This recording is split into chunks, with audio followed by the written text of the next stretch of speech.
এই গরমে যেমন আমাদেরও প্রচুর পরিমাণে পানি পান করাটা জরুরি, সেরকম কিন্তু বিড়ালের ক্ষেত্রেও লিকুইড বা পানি এই জিনিসগুলো পান করছে কিনা প্রপারলি এটা কিন্তু খেয়াল রাখাটা জরুরি।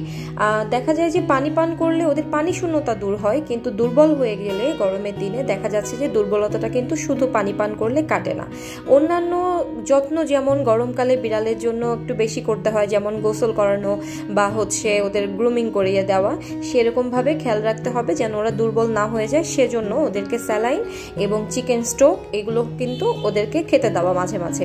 আচ্ছা, তো যে বিড়ালরা দেখা যায় বাইরে যায় গরমকালে, ওরা কিন্তু বাসায় ফিরে খুবই দুর্বল হয়ে যায় বা খুব হাঁপাচ্ছে, এই টাইপের একটা ব্যাপার হয়। তাই আমরা ওদেরকে চিকেন স্টোক প্রোভাইড করতে পারি যেন ওরা দুর্বল না হয়ে যায়। ওদের খাবার বাটিতে দিয়ে রাখতে পারেন অথবা ড্রপার দিয়ে এক ফোঁটা করে চিকেন স্টোকটা ওকে একটু একটু পরপর খাওয়াতে পারেন। এটা খুবই উপকারী একটা জিনিস। এর পাশাপাশি আমরা কিন্তু ইনস্ট্যান্ট স্যালাইন প্রোভাইড করতে পারি। স্যালাইনের ব্যাপারটা আজকে আমি আপনাদেরকে বলবো। অনেকেই আছেন ইচ্ছে মতো ওদের জন্য স্যালাইন বানান, কোনো রুলস ফলো করেন না বা কিছুই ফলো করেন না এবং ইচ্ছে মতো পরিমাণ ওদেরকে খাওয়ান। এটা কিন্তু কখনোই করা যাবে না। এটা যেমন মানুষের বাচ্চা বা মানুষের জন্য ক্ষতিকারক, বিড়ালের জন্য তাই পরিমাপটা কিন্তু প্রপারলি জেনে তারপরে ওদেরকে সেটা প্রোভাইড করতে হবে।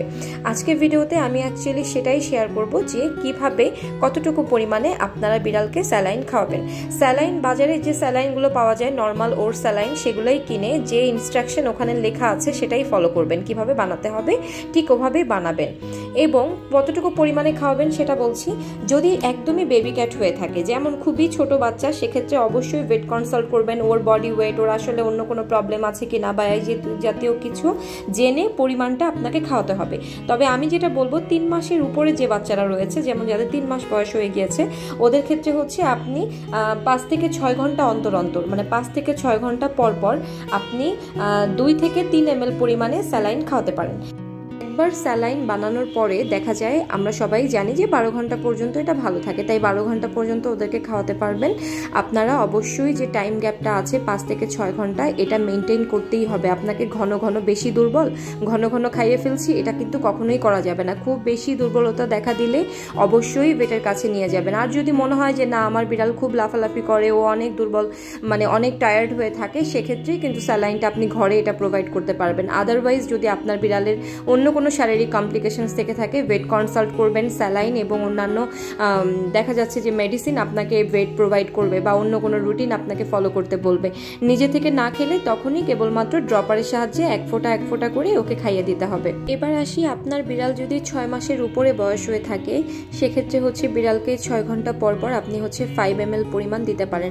5-এর থেকে একটু পরিমাণে বাড়িয়ে নেবেন। সেক্ষেত্রে দেখা যায় খাওয়ানোর সময় অনেকটা পড়ে যায় বা ওরা পুরোটা খেতে পারে না।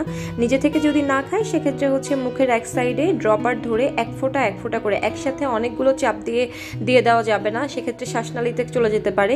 আপনারা এক ফোঁটা করে ওকে খাইয়ে দিতে হবে। আপনার বিড়ালের বয়স যদি ধরুন 1 বছরের উপরে হয়, 1 থেকে 2 বছরের উপরে বয়স হয়, সেক্ষেত্রে 10 থেকে 12 ml পরিমাণে আপনি 6 ঘন্টা পর ওদেরকে খাওয়াতে পারবেন। মিনিমাম 5 থেকে 6 ঘন্টা পর আপনি ওকে স্যালাইনটা খাইয়ে দিবেন। এটা কখনোই করবেন না যে বিড়ালটা খুবই অসুস্থ, খুবই দুর্বল, ওকে একটু বেশি করে খাইয়ে দিই বা ওর স্যালাইনটা একটু ঘন করে বানিয়ে খাইয়ে দিই যাতে ওর পরিমাণটা বেশি পায়ও। এটা কিন্তু কখনোই করা যাবে না। মানুষের ক্ষেত্রেও যেরকম একটা নিয়ম আছে সেটা ফলো করতে হবে, বিড়ালের ক্ষেত্রেও আপনাকে এটা ফলো করেই খাওয়াতে হবে যেন ওর কোনো ক্ষতি না হয় বা ওভারডোজ হয়ে না যায়। ঠিক আছে, আশা করি আপনারা বুঝতে পেরেছেন। যদি ভিডিওটা ভালো লাগে আমার চ্যানেলটা অবশ্যই সাবস্ক্রাইব করবেন। সবাই অনেক ভালো থাকবেন, সুস্থ থাকবেন। আল্লাহ হাফেজ, আসসালামু আলাইকুম।